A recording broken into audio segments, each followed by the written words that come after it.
సుషేనుడు అనేటువంటి గొప్ప రాజు ఉండేవాడయ్యా. ఈ రాజుకు ఒక తమ్ముడున్నాడు. ఆయన పేరు మహాసేనుడు. ఈ రాజు సుందరము అనేటువంటి ఒక నగరాన్ని రాజధానిగా తీసుకుని వంగదేశాన్ని పాలన చేస్తున్నాడు. వంగదేశ ప్రభు.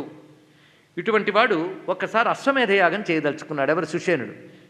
గుర్రాన్ని పంపించాడు సైనికుల నుంచి. అశ్వమేధయాగం గురించి చాలామందికి తెలిసి ఉంటుంది కదా. గుర్రాన్ని తీసుకుని ముందు వెళతారు. అది కొంతమంది రాజులు మేము జయించలేము అన్నప్పుడు కప్పాలు కట్టి సరెండర్ అయిపోతారు. జయించగలమనుకున్న వాళ్ళు గుర్రాన్ని బంధిస్తారు. అప్పుడు వచ్చిన సైనికులు ఆ రాజుని ఓడించి ఆ రాజ్యాన్ని వీళ్ళని తీసుకుని అలా క్రమక్రమంగా అశ్వం ద్వారా అనేక రాజ్యాలు ఆక్రమించుకుని వెళ్ళి అశ్వమేధయాగం చేస్తారు. ఇది ఇంతవరకు వాళ్ళు గుర్రాన్ని ఎవడు బంధించిన వాళ్ళు లేడు. అందరూ సరెండర్ అయిపోతున్నారు. ఇలా వచ్చేటప్పటికల్లా త్రోవలో ఒక అడవి కనబడింది. అది ఇరావతి అని నదీ తీరంలో ఉంది ఆ అడవి. అక్కడ ఈ గుర్రము వెనకాల సైనికులు వస్తున్నారు. అక్కడ ఒక రాజర్షి కూర్చున్నాడు. తంగణుడు అనేటువంటి రాజర్షి. ఆయన పేరు తంగణుడు. ఆ రాజర్షి కూర్చున్నాడు. ఎప్పటివాడోనండి. ఎందుకంటే ఇప్పటికీ అన్ని వేల లక్షల వయస్సు కలిగిన యోగులు ఉన్నారు. నేను నమ్మనండి అంటే మన బ్రతుకులకు అవి తెలియబడవు. ఎందుకంటే అల్పాయుష్కులు, బలహీన శరీరాలు, మనస్సు నియంత్రించడం చేతకాని వారు, మనస్సు నియంత్రించి చిచ్చక్తిలో అనుసంధానం చేయగలిగే స్థితి లేని వారికి ఇంద్రియాలని మనస్సును నిరోధించి ఆ చిచ్చక్తితో తాదాత్మ్యం చెందగానే ఆ చిచ్చక్తి ప్రసారం వల్ల ఎటువంటి దివ్యశక్తుల వల్ల ఆవిర్భవిస్తాయో మనకు తెలియదు. యోగం కూడా చిచ్చక్తిని పట్టుకోవడం వల్ల వస్తుంది. ఇది కూడా గ్రహించవలసింది. యోగం కూడా మనస్సును నియంత్రిస్తారు. ఏకాగ్రంగా చిచ్చక్తి అని బుద్ధిని నిలుపుతారు. మనస్సును పూర్తిగా ప్రాపంచిక వికారాల నుంచి ఆ నిలపగానే చిచ్చక్తి యొక్క ఎనర్జీ పంపులా బయటకు వస్తుందండి. ఇది ఎలాంటిదో మనం చెప్పుకున్నాం. ఒక కాంతి ప్రకాశిస్తూ ఉంటే దాన్ని మీరు 2 చేతులు తాపారనుకోండి, ఆ మధ్య సందుల్లోంచే కాంతి కనబడుతుంది. అలాగే మన లోపల అఖండమైన ఆత్మచైతన్యం ఉంటే మనస్సు అనే ఆవరణ పెట్టి దానికి ఎంత అందుతుందో అందే పుచ్చుకుంటున్నాం. ఆ రకరకాల ప్రపంచ భావాలు అనేవి కప్పేయడం వల్ల ఆ మధ్యలోంచి వచ్చేటటువంటివి చూస్తూ ఉన్నాం. ఒక్కసారి కొంచెం చెయ్యి విస్తారం చేయండి, ఎంత కాంతి వస్తుందో. అలా కాసేపు మనస్సును నియంత్రించి ఆ చిచ్చక్తి వైపు పెడితే మీకు తెలియకుండా ఆ మనస్సుని కాస్త ఆపడం వల్ల ఒక్కసారి చిచ్చక్తి విజృంభించి మనలో ప్రకాశిస్తుంది. అలా ప్రకాశించినప్పుడే మంత్రసిద్ధి అంటాం, యోగసిద్ధి అంటాం. అటువంటి వాళ్ళు మనకంటే గొప్ప పనులు చేస్తున్నారు. మనకే అదే శరీరం, వాళ్ళకి అదే శరీరం కదా అంటే వాళ్ళ శరీరాన్ని నియంత్రించారు. సాధన ద్వారా ఏకాగ్రం పరిచారు. ఆ చిచ్చక్తిని ఒక మంత్రశక్తి ద్వారా కనెక్ట్ చేసుకోగలిగారు, పట్టుకోగలిగారు. మనకి సాధకులకున్న తేడా. ఇంకా వెళ్ళి క్రమంగా అందులోనే ఐక్యమైపోయిన ముక్తులు వేరే మంది ఉంటారు. ఇలాంటి వాళ్ళు యోగులు అనిపించుకుంటారు. వాళ్ళ చిచ్చక్తిని అంత గట్టిగా పొందగలిగారు కనుక అనంతమైన ఆ చిచ్చక్తిని వాళ్ళు వినియోగించుకుంటున్నారు. మనం మనస్సుతో సంకోచం చేసుకుంటున్నామటండి. చూడండి, ప్రపంచాన్ని అనుభవించే మనస్సు యొక్క శక్తి సంకోచింపబడుతుంది. ఈశ్వరుణ్ణి అనుభవించే మనస్సు యొక్క శక్తి విస్తారమవుతుంది. ఇది ఒక రహస్యం, గుర్తుపెట్టుకోండి. ఇక్కడ ఎంతసేపు ప్రపంచం చచ్చే లక్షణం, సుఖదుఖాలు, భ్రాంతులు, ఇప్పుడు మనస్సును దానితో అంటిపెట్టేయడం వల్ల నీ మనస్సు శక్తి రోజు రోజు సంకోచమైపోతుందండి. ఇక్కడ శుద్ధమైన వస్త్రాన్ని మట్టిలో పెట్టినట్టు మట్టి అంటుతుంది. దాన్ని ఒక్కసారి శుద్ధం చేయి, అనంత శక్తివంతమైన ఈశ్వర శక్తితో అనుసంధానం చేయి. అప్పుడు ఆ సంకోచం తగ్గిపోయి వ్యాకోచం అవుతుందట. అలా వ్యాకోచించిన మనశ్శక్తి యోగులకు ఉంటుంది. ఆ వ్యాకోచించిన మనస్సులో ఈ చిచ్చక్తి ప్రసరిస్తోంది కనుక వాళ్ళు మనం సాధించలేని దాన్ని సాధిస్తారు. ఎలాగైతే ఈశ్వరుడు సంకల్పమాత్రం చేత ప్రపంచాన్ని సృష్టించి నడిపించగలడో, యోగి ఆ చిచ్చక్తితో తాదాత్మ్యం చెందడం వల్ల అతడి యొక్క అంతఃకరణంలో ఆ శక్తి విజృంభించి అతడు కూడా తన సంకల్పంతో దేన్నైనా సృష్టించగలడు. విశ్వామిత్రుడు మరో సృష్టి చేశాడు అనేది దీనిలాగే. ఇది ఈ కథ తెలుసుకోవడానికి చాలా మనకు పనికొస్తుంది. అందుకే తంగనుడి వయస్సు మామూలులా కాదు. ఎందుకంటే వాడి శరీరం చిచ్చక్తితో ప్రసరించింది కనుక వాడి శరీరంలో చిచ్చక్తి విలాసం అద్భుతంగా ప్రకాశిస్తుంది. అందుకే అలాంటి వాళ్ళు 1000 ఏళ్ళు జీవిస్తారు. నిగ్రహణ వల్ల పొందగలిగిన శక్తి అండి ఇది. ఇక్కడ అది మనం కూడా చెయ్యగలము, అసాధ్యం కాదు. మనం ఏమాత్రమూ ప్రయత్నించట్లేదు. అది అందులో మాత్రం సందేహం లేదు. కానీ అలాంటి యోగులు నేటికి ఉన్నారు. ఈ ప్రపంచంలో నేటికి ఉన్నారు. అది కూడా నా భారతదేశంలో మాత్రమే ఉన్నారు. అది అలాంటి యోగులు నేటికి ఉన్నారు. అలాంటి ఒక యోగి కథ ఇక్కడ చెప్తున్నాడు. తంగనుడు ఆయన పేరు. ఆయన రాజర్షి. ఆయన ఎప్పటివాడో తెలియదు. ఆయన అక్కడ ధ్యానంలో తపస్సులో ఉన్నాడు. ఈ గుర్రం తీసుకుని వెళ్ళిపోతున్నట్ట సైనికులు. కనీసం ఇంత మహర్షి ఉన్నప్పుడు కనీసం నమస్కరించాలని కూడా వాళ్ళకి అనిపించలేదండి. పెద్దవాళ్ళని నమస్కరించడం వల్ల వాళ్ళకేది లాభం లేదు. ఎందుకంటే సూర్యుడి వైపు చూడటం వల్ల మనకు వెలుగు వస్తుంది, కానీ మనం చూడటం వల్ల సూర్యుడు వెలిగిపోవట్లేదు, తెలుసుకోండి ఇక్కడ. అందుకు ఒక్కసారి పెద్దలను చూసి నమస్కరించాలి, సంస్కారం. అందుకే పెద్దలు, దేవతలు, వృక్షాలు అంటే దేవతా వృక్షాలు కనబడినప్పుడు దాటి వెళ్ళిపోకూడదు, ఆగి నమస్కరించాలి. వీళ్ళు నమస్కరించకుండా వెళ్ళిపోతున్నారు, ఆయనకి ఏం పట్టలేదు. ఎవరు నమస్కరిస్తాడా, ఎవరు నమస్కరించాడా అని చూస్తే వాడు యోగి అవుతాడండి వాడు కూడా. అయితే వాళ్ళ అబ్బాయి చూసేట, చూసి మా నాన్నని వీళ్ళు గౌరవించకుండా వెళ్తున్నారు కదా, నా ప్రతాపం ఏంటో చూపిస్తానని అడ్డుకున్నాడు వాడిని. ఏరా నాన్న పక్కకెళ్ళన్నట్ట. ఏమిటి మీరు ఎందుకు బయలుదేరారో నాకు తెలుసు, అశ్వమేధ యాగం చేస్తున్నారు కదా, మీ గుర్రాన్ని ఎవరు నిగ్రహిస్తే వాళ్ళని యుద్ధం చేసి ఓడిస్తారు కదా, నేను నిగ్రహిస్తాను, నన్ను ఓడిస్తారేమో చూస్తాను అన్నాడు. నువ్వు రాజువా, రాజో బూజో అనవసరం, నిగ్రహిస్తాను చూడన్నాడు. అక్కడ వెంటనే గుర్రాన్ని లాగి సైనికులతో సహా లాగిచెట్టండి. ఆ సేనాధ్యక్షుడు ఎక్కడ పెట్టామన్నాడు, మీకు తెలియదు అన్నాడు. యుద్ధం చేస్తామన్నాడు. ఆయనతో నిలబడలేకపోయాడు, ఓడిపోయి తిన్నగా వెళ్ళాడు. వెళ్ళి మన గుర్రం అపహరింపబడింది, అతను ఎక్కడ దాచాడో కూడా తెలియలేదు. మేము ఒక మహర్షిని చూసాం, ఆ ఋషిపుత్రుడు పని చేశాడు. ఇప్పుడు ఆ గుర్రం తిరిగి వస్తేనే వీళ్ళు ఆ యాగం చేయాలి. వెంటనే సుషేనుడు తన తమ్ముడైన మహాసేనుని పిలిచాడు. పిలిచి వీడేదో చెప్తున్నాడు చూడు, వీడితో వెళ్ళి ఆ త్రోవకి. అక్కడ ఒక మహర్షి పట్ల వీరు నిరాదరణ చేశారు. వీళ్ళు మూర్ఖులు కనుక నమస్కరించకుండా వెళ్ళారు. కానీ ఎప్పుడైనా సరే మహర్షుల శక్తి అసామాన్యం. మనలాగా వాళ్ళు రాజ్యాల్లో సింహాసనాల్లో కూర్చోలేకపోవచ్చు, మనలా జనబలం ధనబలం లేకపోవచ్చు, కానీ వాళ్ళకున్న తపోబలం ముందు మనం ఎవరిని నిలబడలేము సుమా. అందుకే వత్స ఆసుగచ్చ తన్ దేశం యత్రాస్తే తంగణో ముని, ఎక్కడ తంగనుడైన మహర్షి ఉన్నాడో అక్కడికి వెళ్ళు. ఎందుకంటే తపస్విన అచింత్య వీర్యా అజేయా దేవమానుషై. తపస్సులు అచింత్య వీర్యులు, ఊహకు కూడా అందనంత వీరత్వం కలిగినటువంటి వారు. వాళ్ళు కానీ తలంచుకుంటే సర్వాన్ని భస్మం చేయగలరు సుమా. అందుకు వాళ్ళ పట్ల వినయంగా ప్రవర్తించు, అతను ప్రార్థించి ఆ పిల్లవాడు కూడా ఎవడో సామాన్యుడు కాడు, చెప్తున్న దాన్ని బట్టి అతను మహాయోగి అని పాదాల మీద పడు. మా వాళ్ళు తప్పు చేసిన నొప్పుకో. ఎందుకంటే తపస్సులకు వేటి మీద వాంఛ ఉండదు, మన అవినయాన్ని చూసి శిక్షించాడే తప్ప అతడు గొప్పవాడే. అందుకని పాదాల మీద పడి ఆ గుర్రాన్ని తొందరగా తీసుకురా. ఎందుకంటే నేను భగవద్ అనుగ్రహం కోసం యజ్ఞం చేస్తున్నాను, కానీ ఏవో అభిలాషల కోసం కాదు. యజ్ఞం విష్ణువుకు ప్రీతి కనుక చేస్తున్నాను. యజ్ఞానికి అనువైన కాలం వసంత ఋతువు, ఇంక కొద్ది రోజుల్లో పూర్తి కాబోతుంది. కాబట్టి తొందరగా అశ్వం తీసుకురా, యజ్ఞం చేయాలి అని చెప్పగానే మహాసేనుడు తిన్నగా బయలుదేరాడు. బయలుదేరి చూసినప్పటికా తంగనుడు చాలా సమాధిలో ఉన్నాడండి, అసలు బాహ్యస్పృహే లేదు. ఆయన ముందు మఠం వేసి కూర్చొని తల వంచి నమస్కారం చేశాడు. ఆయన దీవించవచ్చు, చూడకపోవచ్చు, అయినప్పటికీ ఇక్కడ నమస్కరించాల్సిందే. ఆ నమస్కరించి కూర్చున్నాడు. ఆయన ఎలా ఉన్నాడంటే కాష్ఠకుడ్యాత్మతాం ప్రాప్తం శాంతేంద్రియ మనోధియం. ఆయన ఇంద్రియాలు బాహ్య ప్రపంచాన్ని చూడట్లేదు, అంటే మనస్సు కూడా చూడట్లేదు. అంటే బాహ్య ప్రపంచాన్ని మనస్సుని కూడా చూడకపోతే దేన్ని చేస్తున్నారు? మనం కూడా బాహ్య ప్రపంచాన్ని చూడకపోతే ఇంకో పని చేస్తాం. ఏంటి? నిద్ర. అది బాహ్య ప్రపంచాన్ని చూడట్లేదు, నిద్రపోతాం. అయితే ఈ మహానుభావుడు నిద్రపోతున్నాడా? కొందరు నిద్రా సమాధి స్థితికి నిద్రే సమాధి స్థితి అని అనుకుంటూ ఉంటారు. పాపం సమాధి అంటే అర్థం కాదు కనుక. కానీ ఈయన అలా కాదు, పూర్తి జాగరణలో ఉన్నట్టండి. చూడండి ఇక్కడ సమాధి అంటే చాలా గొప్ప విశేషం. సమాధి అంటే పూర్తి జాగరణలో ఉండుట. మనకి జాగ్రత్త ప్రపంచంలో పరమాత్మ తెలియబడ్డు, ప్రపంచమే తెలియబడుతుంది. నేను పరమాత్మ తెలియబడడు అన్నాను, కానీ పరమాత్మ ఉండడం లేదు. జాగ్రత్తగా పరమాత్మ ఎప్పుడు ఉంటాడు, కానీ తెలియబడట్లేదు. ఎందుకంటే ప్రపంచమే తెలియబడుతుంది. ఇందాక చెప్పినట్టు అద్దం మీద రిఫ్లెక్షన్స్ వస్తే అద్దం తెలియబడదు. అలాగే బాహ్య ప్రపంచం పడుతున్నంతసేపు లోపల పరమాత్మ తెలియట్లేదు, ఎందుకంటే ప్రపంచమే చూస్తున్నావు కనుక. ప్రతిబింబ దృష్టి ఉన్నంత వరకు దర్పణ జ్ఞానం ఉండదు, ప్రపంచ దృష్టి ఉన్నంత వరకు ఈశ్వర జ్ఞానం ఉండదు. ఇది తెలుసుకో. ఇక్కడ స్పష్టమైపోయింది కదా ఎందుకు దర్పణం తీసుకున్నాము. అలాగే స్వప్నంలో ప్రపంచం లేదా? ఎందుకు లేదు? కావలసినంత ప్రపంచం ఉంది. ఆ మనస్సు అప్పుడు ఉంటుంది. ఆ మనస్సు ఇంద్రియాలతో అనుభవించిన ప్రపంచం అంతా తయారు చేసుకుంటుంది అక్కడ కనుక మనస్సు ఉంది. అప్పుడు మనస్సు తాను ఒక ప్రపంచాన్ని తయారు చేసిన స్వప్న రూపంలో తిరుగుతోంది కనుక అప్పుడు కూడా తెలియబడట్లేదు. ఏది? ఆత్మరూపమైన ఈశ్వరుడు. సుషుప్తులు గెలిపారు, అప్పుడు తెలియబడుతోందా? తెలియబడడానికి అవకాశం, ఎందుకంటే ప్రపంచం లేదు కదా, మానసిక ప్రపంచం లేదు, బాహ్య ప్రపంచం లేదు. అప్పుడైనా తెలియబడుతోందా ఆత్మతత్వం? చెప్పండి. సుషుప్తిలో తెలియబడట్లేదు. మరి లేదా? ఉంది, అయినా తెలియబడట్లేదు. ఇది ఎలాంటిది అంటే అద్దం మీద ప్రతిబింబాలు వేస్తున్నంతసేపు అద్దం తెలియబడదు, అద్దం మీద కప్పు వేసేసినా అద్దం తెలియబడదు.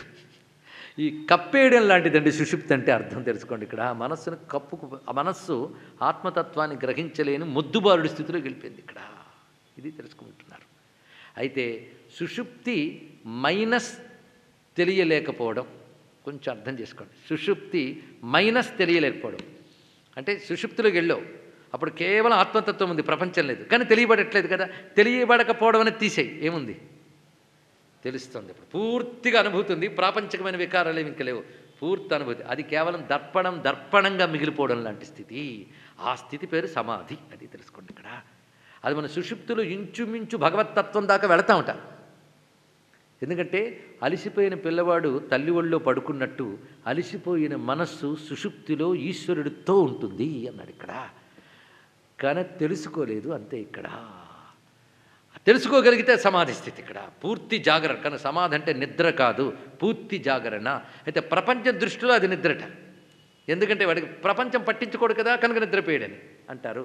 అందుకే మనకు ఏది నిద్రో యోగికది మెలకువ, మనకేది మెలకుకో యోగికది నిద్ర అన్నాడు.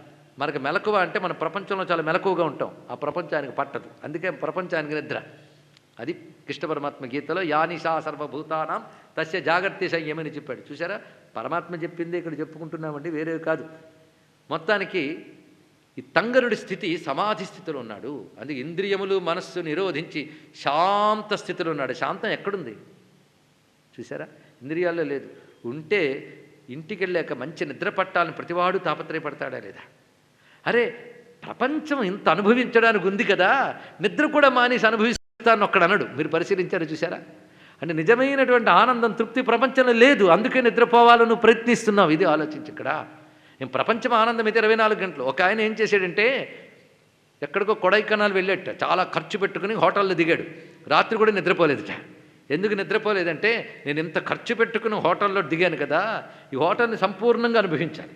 నేను నిద్రపోతే మళ్ళీ నా కుటీరంలో పడుకుంటే కళ వచ్చిందనుకోండి, వేస్ట్, అందుకే కళ్ళు తెరుచు కూర్చుంటానంట. ఎవడైనా అలా అంటాడండి? నిజానికి ఎవరికైనా సరే నిద్రపోవాలని సరదా, కానీ డాక్టరు నీ కళ కూడా రాని నిద్ర వచ్చేటట్టు నేను మందిస్తాను అంటే ఎవడొద్దంటాడు చెప్పండి? అంటే నిజంగా మనం ప్రపంచం లేని స్థితిలో నిజమైన శాంతి పొందుతామని ప్రతివాడికి లోపల ఎక్కడో తెలుస్తాం చూసారా, కానీ గ్రహించట్లేదు. అది వచ్చింది వికారం. అందుకే శాంతేంద్రియ, నిజమైన శాంతం ప్రపంచంలో లేదు, స్వప్నంలో లేదు, ఈశ్వరతత్వంలో మాత్రమే ఉంది. కనుక నీ బుద్ధి చైతన్యంతో తాదాత్మ్యం చెంది శాంతిని అనుభవిస్తుంది. ఆ స్థితి పేరు సమాధి. ఆ సమాధిలో ఉన్నాడు ఎవరు? తంగనుడు. కనుకనే ఈయన ఎదురుగా మఠం వేసి కూర్చున్నాడు. ఆయన ఎప్పుడు లేస్తే అప్పుడు, ఎందుకంటే మా నాన్న చెప్పాడు కదా. కానీ ఆయన ఎప్పుడు లేస్తాడు? ఈ లోపల ఆలస్యం అవుతుందేమో. కానీ గుర్రం ఏదో తెలిస్తే చూద్దామని కూర్చున్నాడు, మఠం వేసుకున్నాడు. ఈ లోపల ఆ పిల్లవాడు వచ్చాడు అక్కడే తిరుగుతున్నాడు. వాడు ఇతడు చాలా నచ్చాడు ఆయనకి, ఎందుకంటే నాన్నకు దండం పెట్టాడు కదా. వచ్చి ఎవరు బాబు నువ్వు అని. నేను ఇందుకు వార్త విన్నాను, మా గుర్రం ఇటు వచ్చిందిట, సైనికులు వచ్చారట, వాళ్ళు ఎవరు కనబడకుండా పోయారట, ఒక పిల్లవాడు ఎవడో లాగేశాడు అన్నారు, మీకు ఎవరైనా తెలుసా అన్నాడు. వాడు నేనే అన్నాడు. ఆయన ఇక్కడ చాలా సంతోషం, ఆయన గుర్రం ఇస్తే వెళ్ళిపోతాను, నీకో నమస్కారం అన్నాడు. నువ్వు చాలా భక్తిగా ఉన్నావు కనుక చాలా నచ్చేవయ్యా అన్నాడు. కానీ ఇంకా నేను కొన్ని పరీక్షలు పెట్టాను. పరీక్షలు కాదయ్యా, ఈయన ఒక్కసారి కళ్ళు తెరిస్తే చాలు నేను వెళ్ళిపోతాను. ఆయన ఎప్పటి నుంచో కళ్ళు తెరవడు. ఆయన ఇప్పుడు కళ్ళు మూసుకుని ఎన్నాళ్ళు అయిందో తెలుసా? చెప్తే ఆశ్చర్యపోతావు, కొన్ని కోట్ల సంవత్సరాలు అయిందన్నట్టు ఇక్కడ. అంటే మీరు నమ్మలేకపోవచ్చు, కోటి అనగానే. ఎందుకంటే మనం ఎంతైనా మన కాలిక్యులేషన్స్ వేరు. ఎక్కువ కాలం అయింది అనుకోండి, తృప్తి పడిపోదాం అంతే. ఇప్పుడు 1,2 కాల్కులేషన్స్, కాల్కులేటర్లు గోల ఎందుకు? చాలా కాలం అయింది కనుక ఆయన ఎప్పటి నుంచి లేవడయ్యా, ఎప్పుడు లేస్తాడో తెలియదు అని పరమాత్మ తాదాత్మ్యం చెంది ఉన్నాడు. ఆయనతో తాదాత్మ్యం చెందిన స్థితిలో ఉన్నప్పుడు శరీరం నశించదు, వాళ్ళకి యోగశక్తి ఉన్నది.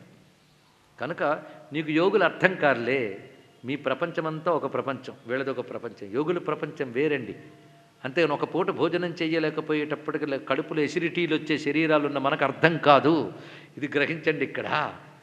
అంత మనో నిగ్రహం, ఆహారాదులు అవసరం లేకుండా శరీరాన్ని అమృతం చేసుకోగలిగిన, తనలో ఉన్న అమృతాన్ని తాను పొంది శరీరాన్ని అమృతం చేసుకోగలిగిన స్థితి వాళ్ళది. ఆ సిద్ధ దేహాలు మనకు అర్థం కావు, వాళ్ళకి మలమూత్ర వ్యవస్థ ఉండదు, రుగ్మతలు ఉండవు. సిద్ధదేహాల లక్షణం అది, మనకు అర్థం కావు. ఇలాంటి వాళ్ళు ఎందరో ఉంటారు, వాళ్ళ ప్రపంచం వేరు, మన ప్రపంచం వేరు. ఇదొక్కటి తెలుసుకోగలిగితే చాలు. సరే, మొత్తానికి ఆ తంగనుడు ఇప్పటి నుంచి లేవడయ్యా, నువ్వేదో ఇలా గట్టిగా పిలిచి వస్తాడు అనుకున్నావేమో, కానీ నీ భక్తి చూస్తే నాకు కొంచెం ఆనందం ఉంది. మా నాన్నని ఇప్పుడు నేను లేపే ప్రయత్నం చేస్తానన్నట్ట. ఇతను ఒక్కడే లేపగలడా? పిల్లవాడే మఠం వేశాడండి ఆయన. ఇత్యుక్త్వాద సమావిశ్య సమాహృత్యేంద్రియాణ్యలం ప్రాణే అపానం సుసంయోజ్య ముఖ్య ప్రాణేన నిర్గత. ఈ మాటలో ఇప్పుడు మనకు అర్థం కావు. ఆయన ఒక్కసారి మఠం వేసి కూర్చుని ఇంద్రియాలను వెంటనే నిగ్రహించాడు. హఠాత్తుగా చేస్తే రాదు. నిత్యం సాధనలో అభ్యాసంలో ఉన్నవాడు చేయాలి. ఇది ఇక్కడ నిత్యాభ్యాసం. బాగా వంట వచ్చిన వాళ్ళే ఒక్కసారి వండలేక ఎవరు అవస్థ పడితే నేను వండుతానమ్మా అని ముందుకు వెళ్ళగలరు. కానీ వంటరా అని అమ్మొచ్చి నేను వండుతానమ్మా అంటే భయపడాల్సింది. ఇక్కడ నిరంతరం వండడం అనే అభ్యాసం ఉన్నవాళ్ళు చక్కగా వంటింట్లో దూరితే మనకు ధైర్యంగా ఉంటుంది. అలాగే నిరంతర అభ్యాసం ఉన్నటువంటి వాడు సిద్ధపురుషుడు. ఈ పిల్లవాడు సామాన్యుడు కాడు.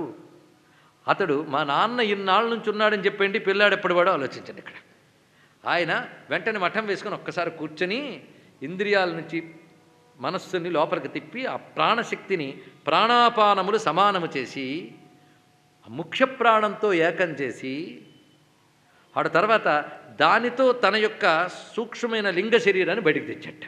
ఇది ఊహిస్తే అసలు చేయగలమా అంటే మన స్థూల శరీరం లోపల సూక్ష్మ శరీరం ఉంటుంది, ఆ లోపల కారణ శరీరం ఉంటుంది. స్థూల శరీరం పోతే చావడం, సూక్ష్మకారణ శరీరాలతో తిరుగుతూనే ఉంటాం. సూక్ష్మకారణ శరీరాలు కూడా వదిలేస్తే ముక్తి. లేదా స్థూల సూక్ష్మ కారణ శరీరాల్లో ఏ చైతన్యం ఉందో అదే నేనని తెలుసుకోగలిగితే జీవన్ముక్తే. ఇదన్నీ రహస్యాలు. మొత్తానికి మహానుభావుడు ఏ విధంగా చేసాడో కూడా వర్ణించాడు చూడండి. ఇక్కడ ఆ విధంగా ప్రాణ నిరోధం చేసి ఆ ప్రాణముల ద్వారా తన సూక్ష్మ శరీరాన్ని బయటకు తీసి ఈ శరీరాన్ని ఇలాగే ఇక్కడ విడిచిపెట్టి ఏ ప్రాణశక్తిని ఉంటే ఆ శరీరం మళ్ళీ తిరిగి వచ్చే వరకు నశించకుండా ఉంటుందో అలా పెట్టేట. ఆ శరీరాన్ని పెట్టి వెంటనే అక్కడ ధ్యానం చేస్తున్న యొక్క తండ్రి శరీరంలో ప్రవేశించాడు ఆయన. ఇది పరకాయ ప్రవేశం. ఇదొక విద్య. తండ్రి శరీరంలోకి ప్రవేశించి తిన్నగా ఆయన యొక్క అంతఃకరణలోకి వెళ్ళాడు. ఆయన అంతఃకరణ దేంతో ఉంది? పరమాత్మతో లయించిపోయింది. అలా పరమాత్మలో లయించిన ఆయన మనస్సుని వెళ్ళి తట్టి నాన్న అని పిలిచేటండి. ఎప్పుడైతే అలా తట్టాడో పరమాత్మలో తాదాత్మ్యం చెంది ఉన్నటువంటి ఆయన అంతఃకరణం ఒక్కసారి వెలికి వచ్చి బయటకు వచ్చింది. అప్పుడు కళ్ళు తెరిచేట తంగనుడు. మళ్ళీ యథాప్రకారం వచ్చి ఆ పిల్లవాడు మామూలుగానే కూర్చున్నాడు తన శరీరాన్ని తీసుకొచ్చి. ఎంత చక్కగా మేల్కొన్నాడు చూడండి. తంగనుడు కళ్ళు తెరిచి చూశాడు. పైగా గొప్ప జ్ఞాని గనక ఆయన పూర్ణమైనటువంటి స్థితిలో ఉన్నాడు. ఎందుకంటే కొడుకు యోగశక్తి ఉందేమో కానీ ఆ సంపూర్ణమైన సమాధి స్థితి తండ్రికి సాధ్యమైంది. ఆయన ఒక్కసారి ఎవరు నాన్న నువ్వు అన్నాడు.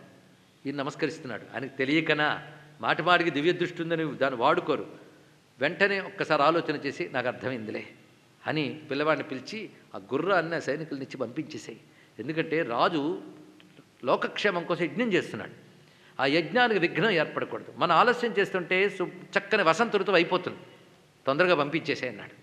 వెంటనే ఆ గుర్రాన్ని సైన్యాన్ని చక్కగా తెచ్చి అప్పగించాడు కొడుకు. పితృభక్తుడు కదా. వెంటనే మహాసేనుడు లేచి అందులో ఉన్న పెద్దని సేనాధ్యక్షుని పిలిచి ఇవి జాగ్రత్తగా తీసుకెళ్ళి అన్నగారికి అప్పగించి యజ్ఞం చేయమని చెప్పు. నేను ఈ గురువుగారిని వదలను. ఇలాంటి మహాత్ముడు దొరకడం చాలా గొప్ప విశేషం కనుక నువ్వు వెళ్ళు అని యజ్ఞం నిర్విఘ్నంగా జరగడానికి పంపించేసి తంగనుడు ఎదురుగా కూర్చున్నాడు. కూర్చొని స్వామి నాకు చాలా ఆశ్చర్యంగా ఉన్నది.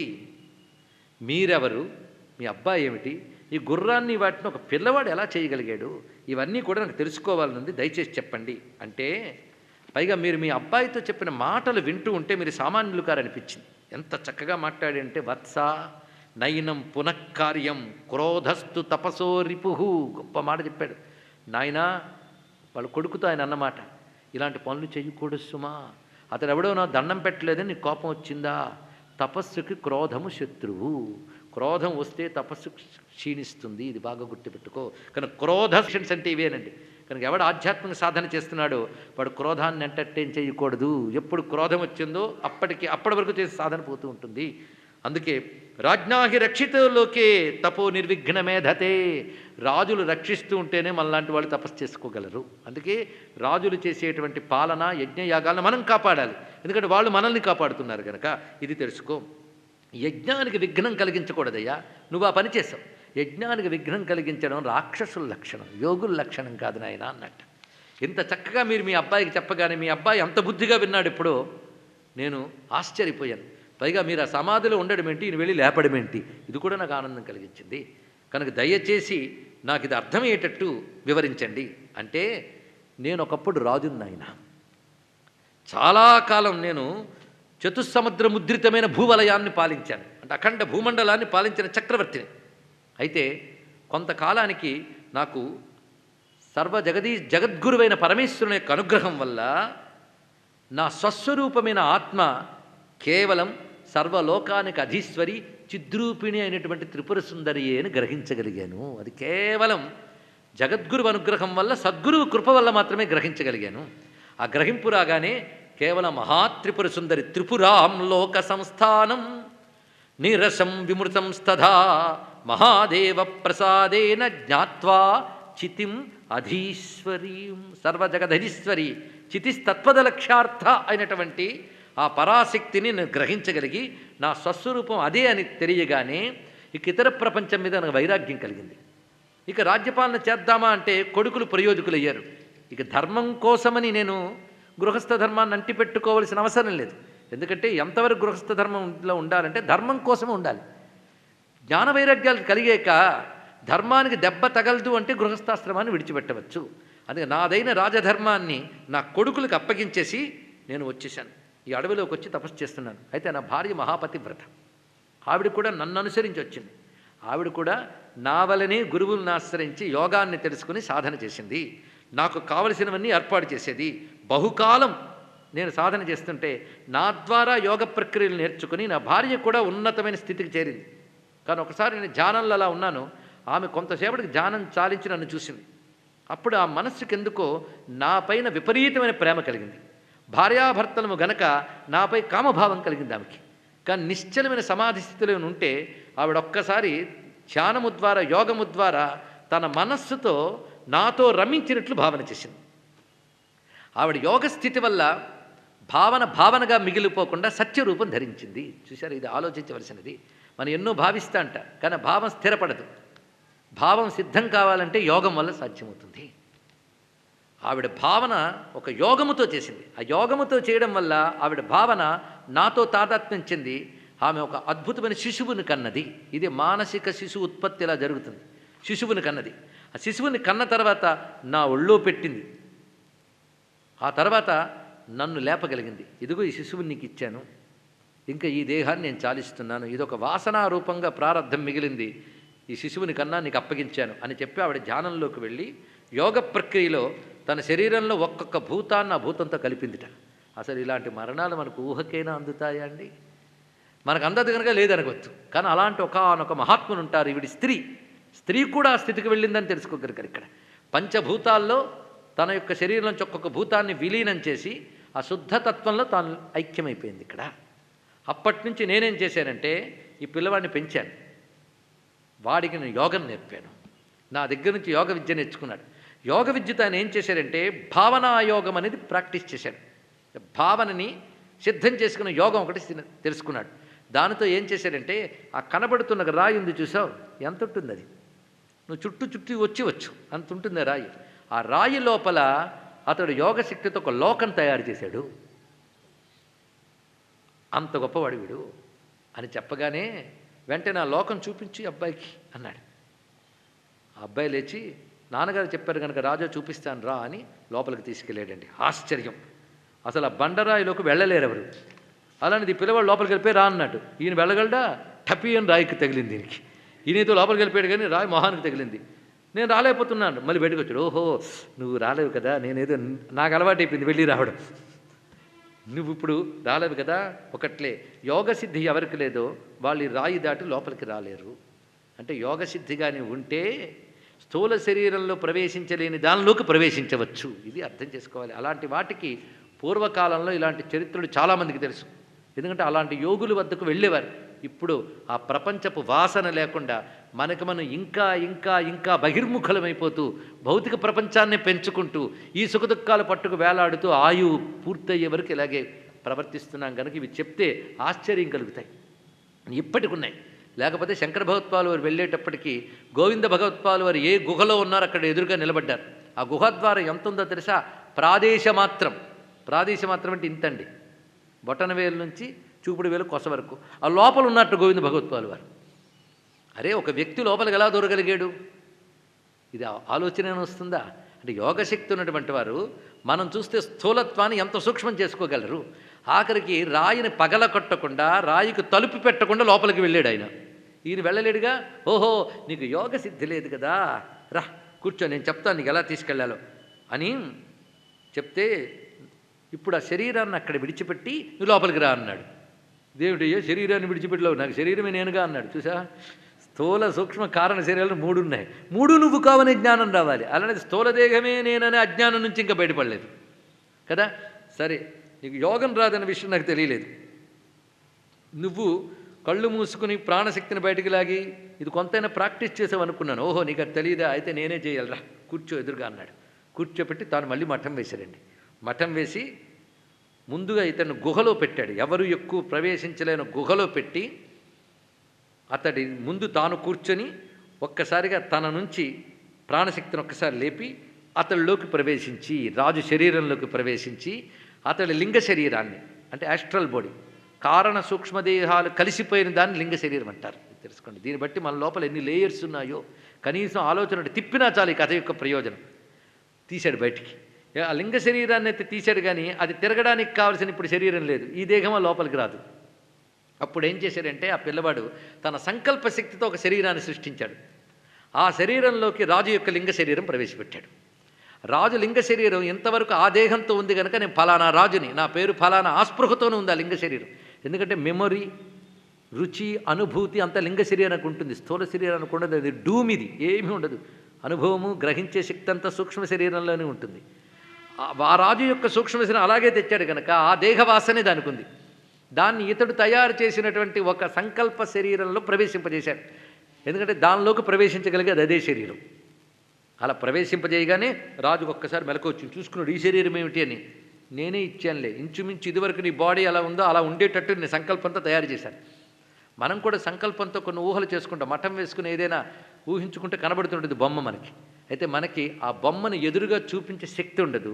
యోగానికి సంకల్పించేదాన్ని ఎదురుగా చూపించగలిగే శక్తి ఉంటుంది. మన సంకల్పం మనలోనే మరణిస్తుంది. యోగుల సంకల్పం రూపం ధరించి ఎదురుగా చూపించగలరు, అది తేడా. వాళ్ళ సంకల్పానికి అంత శక్తి ఎందుకు వచ్చిందంటే సంకల్పమాత్రం చేతనే సృష్టి స్థితిలయులు చేసే పరమేశ్వరి చైతన్యాన్ని అంత గట్టిగా ఉపాసించారు కనుక వాళ్ళకి ఆ శక్తి వస్తుంది. తెలుసుకోండి, ఇక్కడ ఇది రహస్యమైనటువంటి అంశం.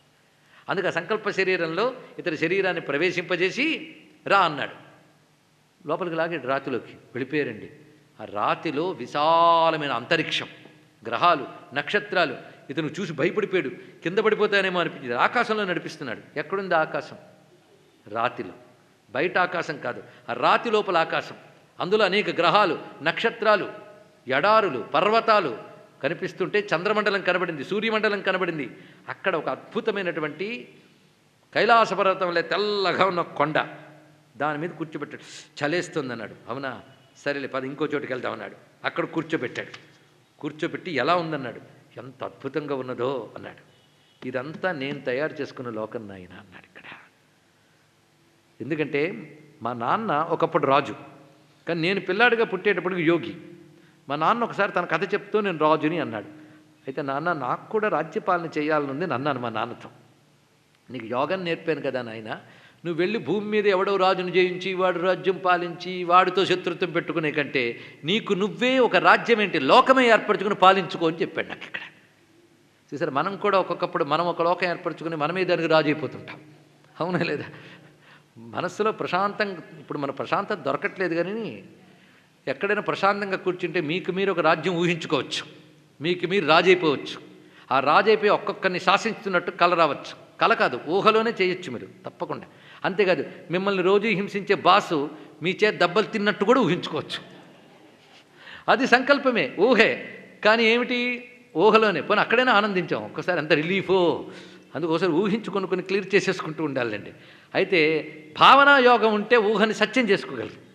ఈ నాన్న దగ్గర నుంచి అవి నేర్చుకున్నాడు కనుక ఆ లోకం సృష్టించట. దేంట్లో? రాయిలు. ఏంటంటే రాయి లోపల అంత లోకం సృష్టించంటే ఇంత పెట్టెలో మీకు అడవులు, భవనాలు, ఫైటింగులు, అగ్నులు అన్నీ చూడగలుగుతున్నప్పుడు రాయి లోపల మాత్రం ఎందుకు సృష్టించలేరు? అంత మాత్రం ఎందుకండి, మీరు నిద్రకు ఉపక్రమిస్తే స్వప్నంలో ఎంత విశాలమైన అరణ్యాలు, ఎన్ని సముద్రాలు, అందులో మునిగిపోవడాలు ఇవన్నీ వచ్చాయంటే నీ శరీరం అంటే ఎంత ఉంది, అందులో ఎంత చూడగలిగో ఆలోచించు. అరే నీదని ఇంత పరిమితి శరీరంలో అంత ప్రపంచాన్ని చూడగలగడం అనేది నీకు సాధ్యమైందా లేదా? స్వప్నంలో మనస్సుకు ఆ శక్తి ఉంది చూసారా? మనస్సుకి ఎంత అమోఘమైన శక్తి ఉందో. పనికి వాళ్ళ దేహంతో శరీరంతో అంటిపెట్టేశాం కనుక మన మనస్సుకున్న శక్తిని మనం వాడుకోలేకపోతున్నాం. చిచ్చక్తి మనస్సులోంచి ప్రసరించి మనస్సుకు అద్భుతమైన ప్రతాపాన్ని ఇచ్చింది. కానీ మనం శరీరంతోనూ బయట ప్రపంచంతోనూ టీవీ సీరియల్స్తోనూ పరిమితం చేయి దానికి ఉన్న శక్తిని సంకోచింపజేసామండి. అది వచ్చింది దానికి. ఇందాక చెప్పిన సంకోచం చేసేసాం. వ్యాకోచం చేయాలి. తెరిస్తే మనస్సు ఎన్ని అద్భుతాలు చేస్తుందో. కనుక వెంటనే నేను ఈ లోకం సృష్టించుకున్నాను. నా లోకంలో ఎంత హాయిగా ఉంటుందో. ఇక్కడ అసలు నాకు ఎలా కావాలంటే అలా ఉంటుంది. ఇదిగో నేను సూర్యుని సృష్టించాను, చంద్రుని సృష్టించాను, నక్షత్రాలు సృష్టించాను. ఇదిగో ఈ బిల్డింగులు, భవనాలు, మేడలు, ఈ పౌరులు అందరినీ నేను సృజించాను. ఇంత బాగుంది చూసావా? ఇది ఇంత నా భావనతో. అంతేకాదు దేశము కాలము ఇదే కదా లోకం అంటే, స్పేస్ అండ్ టైం. నేను స్పేస్ని ఫిక్స్ చేశాను దీంట్లో. ఇంత పరిమితి కలిగిన ఈ రాయిలో నా దృష్టిలో ఉన్నటువంటి ఒక అపరిమితమైన ప్రపంచాన్ని పెట్టగలిగాను నేను. కనుక దేశం పరిమితి ఉంది, కానీ ఈ రాతిలో అపరిమితం. బయటకు చూస్తే రాయి పరిమితం, నా లోకం అపరిమితం. ఇప్పుడు చూడు, అంటే పరిమితమైన దేశకాలాల కంటే చైతన్యం అపరిమితం గనక ఆ చిచ్చక్తితో నేను దీన్ని ఎక్స్ప్లెయిన్ చేశాను. టైం ఫిక్సేషన్ కూడా ఎలా చేశానో తెలుసా? బయట కొన్ని కోట్ల సంవత్సరాలు, ఇక్కడ ఒక రోజు కింద ఫిక్స్ చేశాను అన్నాడు. బయట కొన్ని కోట్ల సంవత్సరాలు, ఇక్కడ రోజుట. అంటే స్వర్గలోకానికి వెళితే ఇక్కడ మనకి సంవత్సరం గడిచి అక్కడ ఒక్క రోజుట. Time fixation, the relativity of time. Theory of relativity పుట్టకముందే హిందూ పురాణాల్లో ఒక్కొక్క లోకం, ఆ లోకంలో కాలం, కాలం యొక్క రిలేటివిటీ, దేశం యొక్క రిలేటివిటీ చెప్పగలిగారంటే ఎంత సైంటిఫిక్ అప్రోచ్ మన పురాణాల్లో ఉందో ఆలోచించండి ఇక్కడ. కనుక కాలం ఏం చెప్తావు? భూమి ఉంది, ఇది కాలం. అప్పుడే జగన్మిథ్యార్థమవుతుంది. ఏ కాలం సత్యమని చెప్తావయ్యా? నువ్వు స్వప్నంలో పడుకుంటే కొన్ని కోట్లు గడిచినట్టు అనిపిస్తుంది ఒక్కొక్కప్పుడు మనకి. అలాగే ఈ మనం చూస్తున్న భూలోకంలో కాలం వేరు, స్వర్గలోకంలో కాలం వేరు, పరిమితి వేరు. ఇక్కడ నీ సంవత్సరం, అక్కడ ఒక రోజు, అలా ఒక్కొక్క లోకంలో ఉంటుంది. నేనేం చేశాను? కొన్ని కోట్ల సంవత్సరాలు ఈజ్ ఈక్వల్ టు 1 డే అలా పెట్టాను ఫిక్సేషన్. దీని టైం ఫిక్సేషన్ అలా చేశాను. టైం సెట్, కాలం సెట్ ఇలా చేశాను. అంటే చాలా బాగుంది నీ లోకం అన్నాడు.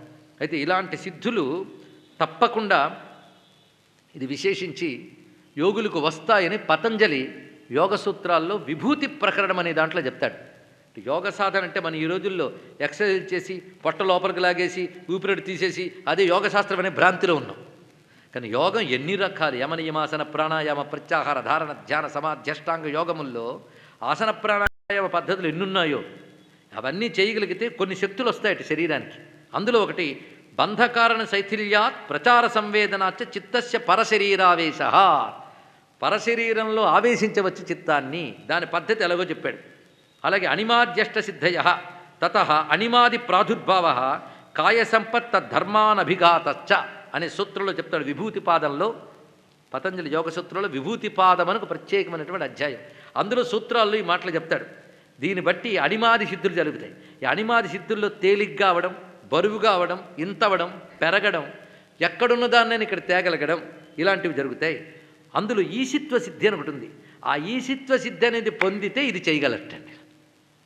మన అణిమాది అష్టసిద్ధులు అందరికీ నోటుకొచ్చు కదా, అదే వచ్చు, నోటుకొచ్చు కనుక ఉందని నమ్మండి. వెంటనే మనకు సిద్ధులన్నీ రాక్కర్లేదు, అవి ఉన్నాయి. యోగం ద్వారా సాధించవచ్చు. అణిమ మహిమ గరిమ లఘిమ ప్రాప్తి ప్రాకామ్య ఈశిత్వ వసిత్వ, ఇవి అష్టసిద్ధులు.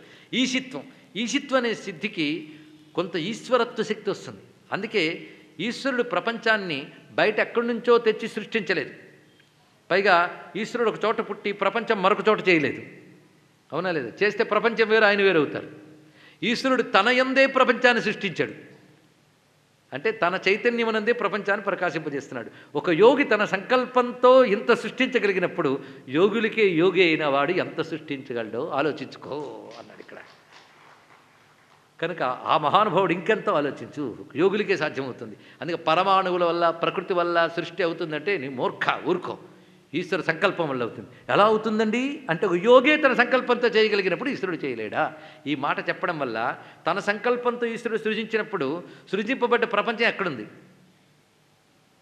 చెప్పండి? సృజింపబడ్డ ప్రపంచం ఎక్కడుంది? ఆయనలో ఉంది.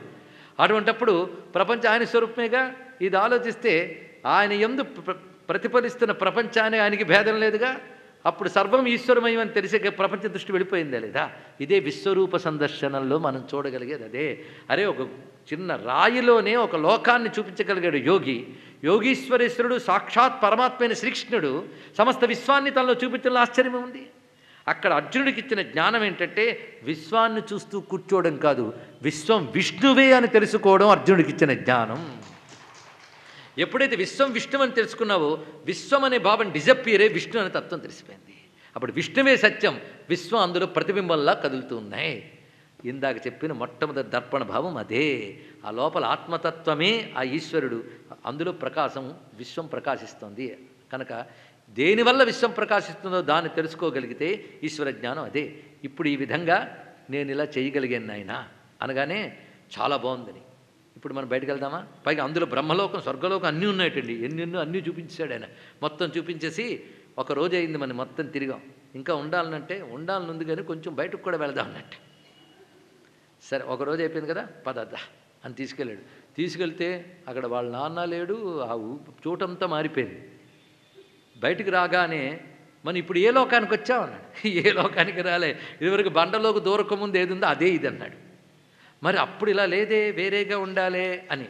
అప్పటికి ఇప్పటికీ ఎన్ని సంవత్సరాలు గడిచిపోయో నీకు తెలియదు. ఒకరోజు స్పెండ్ చేసి వచ్చాక లోపల నేను ఎలా ఫిక్స్ చేశాను, కొన్ని కోట్ల సంవత్సరాలు అయిపోయింది, బయట కొన్ని కోట్లు అయిపోయింది నువ్వు అనుకున్న లోకంలో. అంటే అరే మరి నా శరీరం ఇందాక యోగంతో నేను ఫిక్స్ చేసి పెట్టాను కదా, అది ఒక్కటే బాగుంది ఇక్కడ గుహలో. వెంటనే తిరిగి అయితే నేను ఇంకా మా ఊరు వెళ్తానండి. ఎక్కడికి వెళ్తాం? నా రాజ్యానికి. ఎవరిని చూస్తావు? మా అన్న లేడు, ఎప్పుడు పోయాడు మీ అన్న, మీ వదిన, మీ పిల్లలు, మానవులు లేరు. ఎన్ని వేల తరాలు గడిచిపోయాయో. ఇప్పుడు ఎవడున్నాడో తెలుసా? ఇప్పుడు ఆ రాజ్యంలో సుందరం అనేటువంటి పట్టణం ఇప్పుడు క్రూర జంతువులు నిండిపోయిన అడవిగా మారిపోయింది. ఇది తెలుసుకో. మీ అన్నగారి వంశంలో వాడు తరాలు తరాలు తరాలు గడువు అక్కడ మిగిలాడు. వాడి పేరు వీరబాహు. అతడు ఇప్పుడు క్షిప్రా నదీ తీరంలో విశాల అనే పట్టణంలో ఉన్నాడు. అంతేకాదు ఆయన వంశంలో వాడు మరొకడు సుశర్మ అనేవాడు ద్రవిడ దేశంలో తామ్రపర్ణి నదీ తీరంలో వర్ధనం అనే నగరంలో ఉన్నాడు. చూసావా? ఇప్పుడు నీకు అర్థమైందా లోకం ఎలా మారిపోయిందో? ఇప్పుడు చెప్పు, ఏ కాలం సత్యం ఆలోచించమని చెప్తున్నాడు. ఏది సత్యమని చెప్తావు? ప్రపంచం ఏది సత్యం? భావనే ప్రపంచం. అక్కడికి వెళ్ళినప్పుడు ఆ భావనలో ఉన్నప్పుడు ఇది నీకు స్ఫురించలేదు, ఇక్కడికి వస్తే ఇది. కనుక ఇదంతా ఒక భావనతో నడుస్తున్నది. చెప్పగానే భోరుకు నేడ్చెట్ట. ఎందుకు ఏడుస్తున్నట్టు? వాళ్ళందరూ పోయారని. ఇప్పుడు ఇంత చూసాక ఇంకా ఏడుపు వచ్చిందంటే దీన్ని అజ్ఞానం అంటారు నాయన అన్నాడు ఇక్కడ. ఇంకా ఏడవగలుగుతున్నావు నువ్వు ఏడవాలి అని ఒక రూల్ పెట్టుకున్నావా? చాలామంది అయ్యో చచ్చిపోతే ఏడవకపోతే బాగుండేదేమో అని ఏడుస్తుంటారు. అలాగ చచ్చిపోయిన తర్వాత ఏడవాలనడం మీ కులధర్మమా అని అడిగాడండి. ఎంత గొప్పగా చమత్కారంగా అడిగాడు ఈ ప్రశ్న. ఎంత విశేషమైనటువంటి ప్రశ్న వేశాడు ఇక్కడ. చాలా ఆశ్చర్యం. రాజన్ బ్రూహి కిమే తత్తే కులధర్మ సనాతన. ఇదేం ఏడవడం కులధర్మమా? ఎందుకు అడుగుతున్నావు చెప్పు? వీళ్ళు పోయి అన్నాళ్ళైంది, చాలా కాలం. నీకు ఇప్పుడు తెలిసింది, అప్పుడు ఏడిపోయింది. తెలిసేకే ఏడుపు. అంటే ప్రపంచం నీకు ఎప్పుడు వచ్చింది? గ్రహించినప్పుడే వచ్చింది. గ్రహించినప్పుడు లేదుగా. కానీ ప్రపంచం ఎక్కడుంది? గ్రహించినప్పుడు ఉంది. గ్రహించినప్పుడు అంటే గ్రహించే జ్ఞానం. అప్పుడు ప్రపంచం తీసేసి దేనివల్ల గ్రహించే జ్ఞానాన్ని చూడు. ఆ జ్ఞానం నీ యొక్క స్వరూపం. ఇది ఆలోచించు. అర్థం కాలే, ఏడవడం మొదలెట్టాడు. ఎలాగైనా వాళ్ళందరూ పోయారు కదా అని. నువ్వు నీ వాళ్ళంటే ఏమిటి? నీ శరీరంతో బంధం ఉన్నవాళ్ళు. ఎప్పటి వరకు నీ వాళ్ళు? నీ అన్నయ్య వరక, తండ్రి వరక, తాత వరక, ఇంకా పూర్వీకులు కూడా నీ వాళ్ళు కనుక వాళ్ళందరి గురించి ఏడు. హాయు సరిపోదు. ఏమిటై నీ కళ్ళ ముందే దేనికి స్థిరత్వం లేదని తెలుస్తున్నది. మారిపోతూ ఉన్నాయి. కనుక మారిపోయి చలించిపోయేటువంటి లోకము, కాలము, వాటిలో సంఘటనలు, వీటి గురించి ఆలోచిస్తావా? మారని నశించని సచ్చిత్తత్వం ఏదుందో దాని గురించి ఆలోచిస్తావా? దీని గురించి చింతన చెయ్యు అని చెప్తూ, ఒక్కటి మాత్రం నిజంలే, ఏ అఖండ చైతన్యం వల్ల ప్రపంచాన్ని చూడగలుగుతున్నావో ఆ అఖండ చైతన్యం వల్లే ఆ చైతన్యాన్ని తెలుసుకోలేకపోతున్నావు. ఇది తెలుసుకో. ఎందుకంటే చైతన్యం వల్ల మనస్సు పనిచేస్తుంది. పనిచేస్తున్న మనస్సు ప్రపంచాన్ని చూస్తుంది కనుక దాన్ని చూడలేకపోతుంది. ఎలాగంటే సూర్యుడిని చూడాలని మధ్యాహ్నం ప్రయత్నించండి. ఎందువల్ల? సూర్యుడి నుంచి వచ్చిన కాంతి వల్లనే సూర్యుడిని ఎలా చూడలేకపోతున్నావో, పరమాత్మ నుంచి వచ్చే చిద్రూపమైన శక్తి వల్ల పరమాత్మను తెలుసుకోలేకపోతున్నావు. ఆ తెలుసుకోలేకపోవడం మాయ. కానీ సూర్యుడిని చూడాలంటే ఆ కాంతి వల్లనే తెలుసుకోవాలి. కానీ ఈశ్వరుడి యొక్క చిద్రూపమైన శక్తి ప్రపంచాన్ని ప్రకాశింపజేయడంతో నువ్వు ప్రకాశిస్తున్న ప్రపంచం చూడడం అలవాటు చేసుకున్నావు. దేనివల్ల ప్రకాశిస్తుందో అని చూడట్లేదు. కనుక ఇప్పుడు ఏది అడ్డయింది? నిన్ను ఈశ్వరుణ్ణి తెలియనివ్వకుండా చేసిన ఆయన శక్తి పేరు అవిద్య. కొంచెం ఆలోచిస్తే ఆసక్తే ఈశ్వరుడు ఏమిటో తెలియజేస్తుంది. అప్పుడు దాని పేరు విద్య. చూసారా, మాయ రెండే రూపాలుతుంది, విద్య అవిద్య. ఈశ్వరతత్వాన్ని తెలియజేసినప్పుడు అదే మాయ విద్య అవుతుంది, ఈశ్వరతత్వాన్ని తెలియలేనప్పుడు అదే మాయ అవిద్య అవుతుంది. అందుకే విద్యా స్వరూపిణి ఎక్కడ విన్నట్టుంది కదా. అందులో ఉన్నదే లలితా శాస్త్రానికి వ్యాఖ్యానం ఇదంతా ఇలా ఉన్నదయ్యా అని ఈ పిల్లవాడు క్రమక్రమంగా బోధ చేస్తే ఈ మహానుభావుడు గ్రహించాడు. గ్రహించి అతని దగ్గర శిక్షణ పొంది దూరము దగ్గర, గతము భవిష్యత్తు ఇవన్నీ కేవలం సాపేక్షములే. ఎంత గొప్ప మాట చెప్పాడు. సాపేక్షం అంటే నువ్వు ఉన్న స్థితి బట్టి ఆలోచిస్తావు. గతం అనేది ఎప్పుడు అంటున్నావు? వర్తమానం అనే పాయింట్ మీద ఉన్నప్పుడు గతం అంటున్నావు. మరి నిన్నటి గతంలో దాని వర్తమానం అనుకున్నావు, కానీ వర్తమానం అనే పాయింట్ బట్టి ఇది గతము భవిష్యత్తు అని అంటున్నావు. కానీ గతము భవిష్యత్తు అనంతకాలం దృష్టితో ఏమిటి? కనుక దూరము దగ్గర ఇవన్నీ కూడాను సాపేక్షములే, ఇది గ్రహించు. కానీ దూరము దగ్గర అనే పరిమితులు లేనటువంటిది అఖండమైన ఆత్మశక్తే, అదే నువ్వని తెలుసుకో. శుద్ధమైన చిత్శక్తి ఏదో తెలుసుకో. శుద్ధమైన అంటే అర్థం ఏంటంటే ఇంద్రియాలతో కలిపి మనస్సుతో కలిపి చైతన్యాన్ని చూస్తున్నాం. ఇంద్రియాలు మనస్సులు కాకుండా శుద్ధమైన చైతన్యాన్ని చూడు, ఇది గ్రహించు.